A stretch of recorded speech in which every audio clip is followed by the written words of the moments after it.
श्री सुधांशु त्रिवेदी। माननीय सभापति महोदय, 15 मिनट्स। माननीय सभापति महोदय, अभी इस सदन में हमारे साथी गोखले जी द्वारा जो भारत के उस राज्य को रिप्रेजेंट करते हैं जो फाइन आर्ट्स और गरिमा में अपना एक उच्च स्थान रखता है, जिसे बंगाली भद्र लोक कहा जाता है, परंतु आज उस इनिशिएशन के साथ मुझे लगता है उस भद्रता के साथ जो क्रूर मजाक हुआ है उसके ऊपर बात करते हुए मैं पीड़ा के साथ अपना निवेदन प्रारंभ करता हूं। आज हम गृह मंत्रालय के विषय में चर्चा के लिए एकत्र हुए हैं और हमारी सरकार 26 मई 2014 को आने के बाद गृह मंत्रालय की टोन एंड टेनर में क्या परिवर्तन आया, इसे मैं सिर्फ दो वानगी में बताना चाहता हूं। 26 मई 2014 के बाद आप सबको ध्यान होगा, उससे पहले बीएसएफ जो कि गृह मंत्रालय के अंडर में आता है, पहले उधर से बहुत फायरिंग हुआ करती थी। उसके बाद पहली फायरिंग हुई तो मुझे याद है उस समय राजनाथ सिंह जी गृह मंत्री थे। यहां पे खबर आया कि साहब वहां से कहा जाता था फायरिंग हो तो सिर्फ व्हाइट फ्लैग दिखाना है। आपको पता है कि उस समय गृह मंत्रालय से संदेश गया बीएसएफ के डीजी को कि अब ये मोदी की सरकार है, अब व्हाइट फ्लैग नहीं दिखाया जाएगा, फायरिंग के ऊपर 4 गुना फायरिंग का जवाब दिया जाएगा। और आप सबने देखा होगा पिछले 10 सालों में सीमा पर फायरिंग में शांति आ गई है। दूसरा उदाहरण देना चाहता हूं, जब हमारी सरकार आई 26 मई 2014 को, उस समय अभी आईबी का उल्लेख हुआ जो गृह मंत्रालय में आती है, इंटेलिजेंस ब्यूरो, उसके चीफ श्री आसिफ इब्राहिम थे जो कांग्रेस पार्टी के शासनकाल में आईबी चीफ बने थे। वैसे तो हम किसी भी अफसर को धर्म जाति के आधार पर नहीं देखते, पर उस समय इस बात का प्रचार किया गया था कि देखिए एक मुस्लिम अधिकारी को आईबी का चीफ बनाया गया। परंतु आज तक का भारत का इतिहास है, जब कोई सरकार बदलती है तो आईबी चीफ 1 महीने से ज्यादा नहीं रहता है। परंतु श्री नरेंद्र मोदी जी की सरकार में श्री आसिफ इब्राहिम का 8 महीने का कार्यकाल था और उन्होंने उसे 8 महीने का कार्यकाल पूरा किया। याद रखना चाहिए कि मोदी जी के कार्यकाल का पहला आईबी चीफ मुस्लिम समाज से था। यह दर्शाता है कि हम समाज के वर्गों को डर पैदा करके साथ में नहीं लेना चाहते, विश्वास पैदा करके साथ में लेना चाहते हैं। आज हमारे गृह मंत्री आदरणीय अमित शाह जी गुजरात का प्रतिनिधित्व करते हैं, प्रधानमंत्री जी उत्तर प्रदेश से प्रतिनिधित्व करते हैं। सभापति जी, यह संयोग भारत के इतिहास में 3 बार बना है। पहली बार जब सरदार पटेल गुजरात से थे और पंडित नेहरू उत्तर प्रदेश से थे तो स्वतंत्रता का काल था। दूसरी बार लाल कृष्ण आडवाणी जी गृह मंत्री थे और अटल बिहारी वाजपेयी जी उत्तर प्रदेश से थे, तब भारत ने 21वीं सदी में प्रवेश किया था। आज जब अमित शाह जी गुजरात से हैं और मोदी जी यूपी से हैं, तो भारत ने अमृत काल में प्रवेश किया है। अर्थात मैं कह सकता हूं काल के कपाल पर, भारत के भाल पर कुछ तो नया होने वाला है और कुछ ना कुछ तो नया हुआ है, उसे आज समझने की जरूरत है। अब मैं बताना चाहता हूं कि गृह मंत्रालय ने इस दरमियान किस किस प्रकार से कार्य किए। मैं 3 प्रकार के कार्य बताना चाहता हूं। एक, वो कार्य जो पिछली सरकारें भी कर रही थी, वो हमने करके दिखाया। दूसरा, वो कार्य जो पिछली सरकारें कर ही नहीं सकती थी, सोच नहीं पाई, वो करके दिखाया। और तीसरे वो कार्य हैं जिसपे पिछली सरकारों ने एड़ी चोटी का जोर लगा दिया कि नहीं हो सकते, वो भी करके दिखाया। पहली श्रेणी में वो कार्य हैं, यानी मैं मानता हूं दूसरी सरकारों ने भी प्रयास किया होगा कि आतंकवाद की घटनाएं कम हो और अपराध की घटनाएं कम हो। तो मैं बताना चाहता हूं आतंकवाद की जो कुल घटनाएं जून 2004 से 14 के बीच में 7214 थी, जो 14 से 2024 के बीच में 2240 है, 69% की कमी आई है। कुल मृत्यु जो नागरिकों की और सिक्योरिटी फोर्सेस की होती थी उसमें 68% की कमी आई है। नागरिकों की जो मृत्यु होती थी उसमें 81% की कमी आई है। सिक्योरिटी कोर्सेस में जो फोर्सेस की जो मृत्यु होती थी उसमें 46% की कमी आई है। और मैं एक महत्वपूर्ण बात बताना चाहता हूं, स्टोन पेल्टिंग के इंसिडेंसेस 2010 में 2654 थे, अब 0 हैं। ऑर्गेनाइज हड़ताल 0 है, स्टोन पेल्टिंग 0 है, स्टोन पेल्टिंग में जख्मी होने वाले 0 हैं। सभापति महोदय, पत्थर पड़ने के दौर खत्म हो गया, मगर अगर किसी की अकल पे पत्थर पड़ा हो तो उसे बदला हुआ नजारा नहीं दिखाई पड़ता। इसलिए मैं कहना चाहता हूं चश्मा उतारो फिर देखो यारो, दुनिया नई है चेहरा पुराना। महिला सुरक्षा के लिए एक अलग प्रभार बनाया गया। 2018 में इंटीग्रेटेड हेल्पलाइन बनाई गई और 181 हेल्पलाइन को राज्यों और केंद्र शासित प्रदेशों के साथ जोड़ा गया। फोरेंसिक को मजबूत करने के लिए प्रदेश में डीएनए विश्लेषण और साइबर फोरेंसिक की लैब्स भी बनाई गई। मॉडर्नाइजेशन करने के लिए 80 करोड़ की एक अलग मंजूरी दी गई। फोरेंसिक इकोसिस्टम को बेहतर बनाने के लिए 7 नई फोरेंसिक प्रयोगशालाएं बनाने की बात हुई, और जिसमें यूपी, बिहार, उड़ीसा, राजस्थान, छत्तीसगढ़, तमिलनाडु और केरल में, और इसके अतिरिक्त पुणे, गुवाहाटी, भोपाल और कोलकाता की लैब्स को और इंप्रूव करने का कार्य किया गया। ये वो कार्य है जो पिछली सरकारों ने सोचा नहीं था वो कर पाए। मैं उदाहरण देना चाहता हूं। एक है सीएए का उदाहरण अभी हमारे साथी ने दिया। मैं याद दिलाना चाहता हूं, इसी संसद में एक वो दौर था जब इनकी नेता ममता बनर्जी जी ने भारत के इतिहास में इकलौती बार जब चेयर के ऊपर फाइल फेंकी थी, किस बात को लेकर कि बांग्लादेशी घुसपैठियों के बारे में चर्चा करने का मौका नहीं दिया जा रहा है। और आज मैं कहना चाहूंगा कितना बड़ा बदलाव दिखता है कि जिन लोगों ने इतना बड़ा कार्य किया था वो आज कितना पीछे हट गए। इसे कहते हैं कि वक्त के साथ इंसान कैसा बदलता है। सीए पे मैं कहना चाहूंगा, सीए गृह मंत्रालय का विषय है, नागरिकता, और ये एक संसद के द्वारा पारित कानून था, परंतु राज्य विधानसभाओं ने उसके खिलाफ प्रस्ताव पारित कर दिया। यह सरासर कानून का उल्लंघन था, सरासर संविधान का उल्लंघन था, और मैं कह सकता हूं इसके द्वारा संविधान खतरे में था। दूसरा मैं उदाहरण देना चाहता हूं, यूएपीए का चेंज किया गया, यानी अब केवल एक संगठन आतंकवादी नहीं होगा, कोई व्यक्ति आतंकवादी होगा तो उसको भी आतंकवादी माना जाएगा। एनआईए एक्ट में आतंकवाद की परिभाषा स्थापित की गई। मृत्यु दंड पर यह संशोधन किया गया कि क्षमा याचना केवल संबंधित व्यक्ति ही कर पाएगा, दूसरा नहीं कर पाएगा। आपदा के लिए विशेष धनराशि की व्यवस्था की गई, और नक्सलवाद को समाप्त करने में अभूतपूर्व सफलता हमें मिली है। अभी दिसंबर के महीने में हमारे गृह मंत्री अमित शाह जी नक्सलवाद प्रभावित क्षेत्र में सीआरपीएफ के कैंप में पूरी रात गुजार कर आए हैं। जो लोग ये कहने का प्रयास करते हैं कि इसको डर और किससे वो, उससे उनको समझने का प्रयास करना चाहिए। अब वो दौर चले गए सभापति महोदय। मुझे याद है 6 अप्रैल 2010 को दंतेवाड़ा में 76 सीआरपीएफ के जवान शहीद हो गए थे, और उसके बाद ऐसे समाचार आते थे कि देश के कुछ विश्वविद्यालयों में शहीद जवानों के प्रति नहीं, नक्सलवादियों के समर्थन में कार्यक्रम हो रहे थे। वो दौर अब समाप्त हो गया। अब तीसरी श्रेणी में बताना चाहता हूं, वो काम आते हैं, किए हैं गृह मंत्रालय ने, जो पिछली सरकारें कहती रही कि ये नहीं हो सकता, नहीं हो सकता, वो करके दिखाया। धारा 35A, धारा 370। मैं कह सकता हूं जब सरदार पटेल गृह मंत्री थे, राज्यों का महकमा उनके पास था, वो कश्मीर की कसक जो रह गई थी, वो कसक अगर आज समाप्त हुई है तो अगस्त 2019 में अमित शाह जी के शासनकाल में वह समाप्त हुई है। मैं कहना चाहता हूं, श्यामा प्रसाद मुखर्जी जी ने पहला बलिदान दिया था रावी के तट पर। 26 जनवरी 1930 को कांग्रेस के लाहौर अधिवेशन में स्वराज्य की शपथ ली गई थी, पर वो शपथ अधूरी रह गई थी।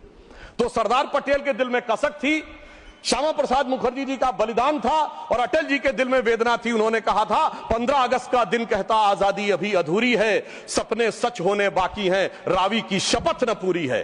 परंतु वो शपथ किसने पूर्ण की? प्रधानमंत्री श्री नरेंद्र मोदी जी के नेतृत्व में हमारे वर्तमान गृह मंत्री श्री अमित शाह जी ने उसको पूरा किया। और इसी के साथ मैं एक पंक्ति में कहना चाहूंगा, इतना बड़ा परिवर्तन भारत के इतिहास में आया कि अपनी सरकार की तरफ से और प्रधानमंत्री जी की तरफ से कि दर्द की रात गई, गम के जमाने भी गए, और मोदी जी के हिम्मत से कई दाग पुराने भी गए। इसके अलावा जो कश्मीर में बड़ा परिवर्तन आया, मैं एक उदाहरण बताना चाहता हूं। अभी हमारे साथी ने डर का उल्लेख किया, तो मैं बताना चाहता हूं 10 सितंबर 2024 को भारत के पूर्व गृह मंत्री सुशील कुमार शिंदे जी का बयान था कि मैं गृह मंत्री के रूप में जाता था तो डल लेक में मैं गृह मंत्री के रूप में होता था, और डर के मारे उनकी क्या हालत होती थी, वह शब्द संसदीय नहीं है। तो मैं अपनी स्वरचित पंक्ति में कहना चाहूंगा, हमारे साथी सब समझ जाएंगे कि लहूलुहान थी घाटी और झेलम डरी हुई थी, खामोशियां रातों की दिन में भरी हुई थी, और दहशत का था वो आलम कि डल लेक घूमने में गृह मंत्री के पग के नीचे धरती फटी हुई थी।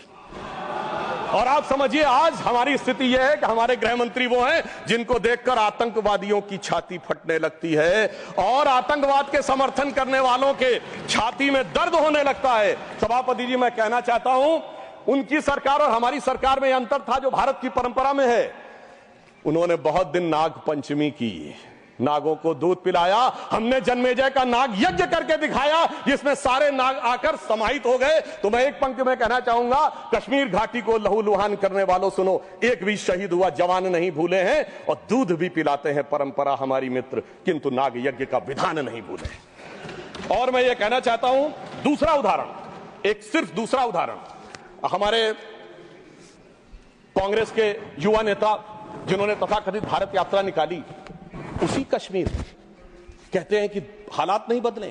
इस पूरे देश ने वो दृश्य देखा जब भैया और बहन दोनों सुरक्षित वातावरण में मधुर मनोभावों के साथ बर्फ के गोले के साथ खेलते नजर आ रहे थे। और ये वही कश्मीर था जहां उनके गृह मंत्री के पैर के नीचे धरती फटी जा रही थी। इतना बड़ा बदलाव भी दिखाई नहीं पड़ता। मैं पूछना चाहता हूं मेरे भाई कि अगर आप ये कहना चाहते हैं वही कश्मीर था जहां ऐसा इसके झंडे दिखाई पड़ते थे, जहां पाकिस्तान जिंदाबाद के नारे दिखाई पड़ते थे, वहां पर अगर आरजी और पीजी दोनों एक साथ सुरक्षित थे, एसजी भी खुश रही होंगी, मुझे लगता है जीजा जी को भी खुशी का एहसास होना चाहिए। मैंने किसी का नाम नहीं लिया है। और इसके लिए गृह मंत्री जी को साधुवाद देना चाहिए कि कश्मीर में इतना बड़ा बदलाव देखने को मिला है, कम से कम इतना तो करना चाहिए। और मैं अपने साथियों से कहना चाहूंगा जो उनके नेता बोलते हैं डरो मत, हकीकत का सामना करो कि कितना बदलाव आया है, इसको स्वीकार करो, डरो मत। डरने का काम देश के विरोधियों के लिए छोड़ दो हमारी सरकार ने। इसके अलावा हमारी सरकार के समय में इंडियन पैनल कोड को भारतीय न्याय संहिता के रूप में जो बदलाव किया गया वो एक महत्वपूर्ण बात है। परंतु मैं सभापति महोदय यह भी बताना चाहूंगा कि जब भी किसी चीज की तुलना हो तो तुलनात्मक होनी चाहिए। जब हमारी सरकार आई और गृह मंत्रालय का दौर आया तो उस जमाने में क्या अंतर था सिक्योरिटी में और आज क्या बड़ा अंतर है। राष्ट्रीय सुरक्षा सबसे प्रमुख दायित्व है, जैसा कि हमारे साथी ने कहा, लॉ एंड ऑर्डर तो स्टेट का सब्जेक्ट है, पर राष्ट्रीय सुरक्षा गृह मंत्रालय की बात मैं पूछना चाहता हूं। हमारी सरकार आने से पहले दिल्ली में धमाके नहीं होते थे क्या? मुंबई में नहीं होते थे? चंडीगढ़, गुवाहाटी, लखनऊ, फैजाबाद, जयपुर, नागपुर, हैदराबाद, कौन सा ऐसा शहर का जहां धमाके नहीं होते थे? चलती ट्रेन में धमाके, चलते बस में धमाके, लोकल ट्रेन में धमाके, और लिखा रहता था बस अड्डे पे धमाका, रेलवे स्टेशन पे धमाका, लिखा रहता था छूना नहीं धमाका हो जाएगा। मगर इसके बावजूद आज वो केवल दक्षिण कश्मीर के 4 जिलों तक सीमित हो गया है। इसके बावजूद इतना बदला हुआ नजारा नजर नहीं आता है। यह दर्शाता है कि कितना पूर्वाग्रह की दृष्टि है। और यह भी मैं बताना चाहता हूं, इस सरकार, पिछली सरकार के शासनकाल में जांच के अंदर किस प्रकार का कार्य हुआ, मैं 2 चीजों का उदाहरण देना चाहता हूं। समझौता एक्सप्रेस केस दुनिया के इतिहास का इकलौता केस होगा कि पहले वहां सरकार जांच कर रही थी कि पाकिस्तान ने कराया, अचानक यू टर्न ले लिया और तथाकथित हिंदू आतंकवाद पे आ गए। किस आधार के ऊपर? आरोपी के रूप में असीमा आनंद जी का जेल में इंटरव्यू। मैं पूछना चाहता हूं जेल में इंटरव्यू कैसे हुआ? बजाय इंटरव्यू लेने वाले पे कार्रवाई होने के पुलिस के सामने दिया गया बयान एडमिसिबल नहीं होता है और इंटरव्यू के आधार के ऊपर चेंज कर दिया। जबकि डेविड कोलमैन हेडली की तीसरी पत्नी फौजिया का अमेरिका में दिया इंटरव्यू है जिसमें सीधे सीधे उसने कहा कि यह पाकिस्तान का इन्वॉल्वमेंट था। दूसरा उदाहरण देना चाहता हूं, इशरत जहां केस। यह दुनिया के इतिहास में इन्वेस्टिगेटिव एजेंसी में एक अद्भुत उदाहरण होगा कि पहले भारत की आईबी और सीबीआई दोनों कह रही थी कि इशरत जहां आतंकवादी है, फिर अचानक सीबीआई ने स्टैंड चेंज कर दिया और कहा वो आतंकवादी नहीं है। मगर सभापति महोदय, आईबी चीफ कहते रहे कि वो आतंकवादी है। यानी ऐसा विचित्र उदाहरण था कि एक ही सरकार की 2 एजेंसी एक दूसरे के खिलाफ बोल रही थी। और जब हमारी सरकार आई और वो हलफनामा बदलने का आधार पूछा गया तो सभापति महोदय फाइल गायब थी। यह दर्शाता है कि सिक्योरिटी का किस प्रकार से मजाक उड़ाया गया। 26/11 का हमला हाफिज सईद ने कराया, यह इनकी सरकार मानती थी, मगर हमारे कई सम्मानित नेता उस तरफ बैठे जो कहते थे आरएसएस ने कराया। सिक्योरिटी का जिस प्रकार का मजाक इनकी सरकार में उड़ाया गया है, यह दर्शाता है कि वो सिक्योरिटी किस प्रकार की थी। मुझे समझ में नहीं आ रहा था कि वो लोग जो अपने जमाने में क्या कहते थे कि इशरत जहां बेटी है, याकूब मेनन की जुडिशियल किलिंग हुई है, अफजल हालात का मारा है, जाकिर नायक शांति का मसीहा है, ओसामा जी हैं, हाफिज साहब हैं। इस हालात के बाद क्या होना था? मैं पूछना चाहता हूं, ये डर के बोल रहे थे या प्रेम से बोल रहे थे? या आपकी मोहब्बत की दुकान के सरमाएदार थे या मोहब्बत की दुकान के खरीदार थे? और मैं सिर्फ अब 2 स्टेटमेंट कोट करना चाहूंगा उस सरकार की हालत के लिए। 20 जनवरी 2013 को तत्कालीन गृह मंत्री सुशील कुमार शिंदे जी ने जयपुर में वक्तव्य दिया कि आरएसएस के कैंप्स में टेरर ट्रेनिंग की जाती है। और जब सुषमा स्वराज जी ने आके सदन में पूछा, गृह मंत्री ने अपना बयान वापस ले लिया। सोचिए, इस प्रकार का मजाक भारत की सुरक्षा के साथ कभी सुनाई नहीं पड़ता। और 14 जुलाई 2011 को कांग्रेस के एक चिर युवा नेता जो चिर क्रोधित और चिर आक्रोशित रहते हैं, उन्होंने एक वक्तव्य दिया था, but terrorism is something that is impossible to stop all the time. यानी हमेशा के लिए आतंकवाद को रोकना मुमकिन नहीं है। सभापति महोदय, जिस सरकार का चाल चलन ऐसा था, उसके हालात में रोकना मुमकिन नहीं था, पर आज मोदी जी की सरकार है तो मोदी है तो मुमकिन है, वो हमने करके दिखाया। मैं दूसरा बताना चाहता हूं उदाहरण। एक दौर था जिस जमाने में 26/11 हमले के बाद से पहले 2007 में आंतरिक सुरक्षा के लिए नीति क्या थी? हवाना में जाके यह कहा कि पाकिस्तान आतंकवाद से पीड़ित देश है। यह भारत सरकार का ऑफिशियल स्टेटमेंट था। 26/11 के हमले के केवल 9 महीने बाद जुलाई 2009 में शर्म एल शेख में ज्वाइंट डिक्लेरेशन में बलूचिस्तान का उल्लेख आया और यह कहा गया टेरर के अटैक से टॉक्स प्रभावित नहीं होंगी। मगर सभापति महोदय, जो हमारी सरकार आई तो हमने कहा टेरर के साथ टॉक्स नहीं होंगी। और जब से मोदी जी की सरकार आई है, हमने इस बात को बिल्कुल साफ साफ कर दिया है। और इसीलिए पिछले 11 साल ऐसे हैं जब कोई औपचारिक द्विपक्षीय वार्ता नहीं हुई। सभापति महोदय, क्योंकि जब से हमारे गृह मंत्री जी आए हैं, हालात में जानते क्या बदलाव आया है? उस जमाने में शांति के कबूतर उड़ा करते थे, अब गुरु गोविंद सिंह जी के बाज उड़ते हैं। और जिसे हम अपने लखनऊ की भाषा में कहते हैं कि अम्मा मियां वो दिन लद गए जब उस्ताद लल्लू खा फाख्ते उड़ाया करते थे। और अब वो बदलाव ये देखने को मिला है। ये लोग तो वो हैं सभापति महोदय जिन्हें भारत इतना कमजोर चाहिए था, किसी संसद भवन की छत के ऊपर जो शेर बने हैं उसके लिए लोग गए थे कोर्ट में कि शेर ज्यादा आक्रामक दिख रहे हैं। यानी इन्हें शेर बिल्ली जैसे चाहिए थे, बिल्ली जैसे नहीं, भीगी बिल्ली जैसे चाहिए थे। परंतु शायद ये भूल गए कि हमारे प्रधानमंत्री जी और गृह मंत्री जी गुरु गोविंद सिंह जी से भी प्रेरणा लेते हैं, शिवाजी महाराज से भी प्रेरणा लेते हैं, महाराणा प्रताप से भी प्रेरणा लेते हैं। और उनकी तरफ से हमारी नीति के लिए कहना चाहूंगा कि मन में है धैर्य और तन में प्रचंड शौर्य, बन चंद्रगुप्त मौर्य प्रलय मचाएंगे। और महाराणा और शिवा की संतति कहाते हम शीश कट जाए भले झुकने ना पाएंगे। और बार बार छेड़िए ना भारत स्वाभिमान को, अन्यथा बाद में बहुत पछताएंगे। सौगंध मां भवानी की उठेगी ललकार जब आपके घरों पे चील कौवे मंडराएंगे। और ये आपने देखा, ये बालाकोट में भी दिखा, ये सर्जिकल स्ट्राइक में भी दिखा। तो तब हमारे विरोधी क्या कहते थे? आदमी मरे थे कि कौवे मरे थे, पेड़ गिरी थी कि बिल्डिंग गिरी थी। इस प्रकार के मजाकिया बात करने वाले लोगों को मैं बताना चाहता हूं कि भारत की व्यवस्था, अभी एक विषय का उल्लेख आया हमारे साथी ने, मैं एक बात पूछना चाहता हूं। वोटर डुप्लीकेशन की बात हमारे विरोधी उठाते हैं। मैं कहना चाहता हूं, अगर वोटर डुप्लीकेशन की बात करना चाहते हो तो पहले सिटीजनशिप डुप्लीकेशन तो क्लियर कर लीजिए। क्यों नहीं एनआरसी के लिए हां बोल देते हैं, उसके बाद यह मुद्दा ही खत्म हो जाएगा। भाई जब आप कह रहे हैं कि वोटर्स को लेकर आपके मन में संदेह है तो एक बार एनआरसी करवा दीजिए, दूध का दूध पानी का पानी। मगर सभापति महोदय, एनआरसी क्यों नहीं करानी है? उसका कारण यह है कि पिछले चुनाव में सबसे बड़ी जीत कहां पे हुई है? असम की धुबरी सीट पे कांग्रेस के नेता रकीबुल हसन 10,25,000 से जीते हैं। और असम के जो हमारे साथी यहां बैठे होंगे, धुबरी को मिनी बांग्लादेश कहा जाता है। तो इसलिए एनआरसी नहीं करानी है, मगर डुप्लीकेशन का मुद्दा उठाना है। मैं पूछना चाहता हूं जो लोग इस विषय को उठाना चाहते हैं। सर मैंने तो बोला ही नहीं, मैंने तो सिर्फ ये तारीफ की वो जीते हैं। I have just put up the facts and nothing personal. I have said he has got the biggest. Sir हमने तो सिर्फ एक डाटा बताया है। सुधांशु जी, टेक योर सीट।